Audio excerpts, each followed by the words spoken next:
Hey guys, what's up? In this tutorial video, I will show you step by step how to create AI art using Ideogram AI as a complete beginner. So let's get started. In the first step, guys, head over to ideogram.ai.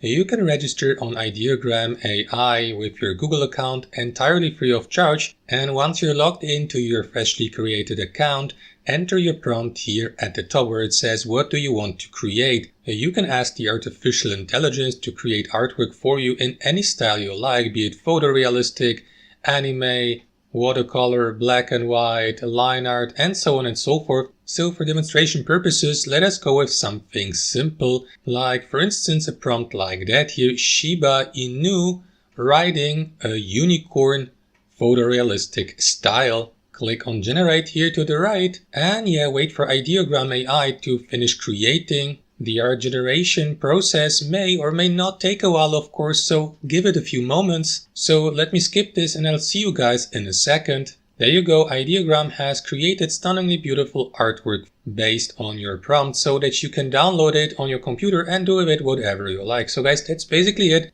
Thanks for watching and I'll see you next time.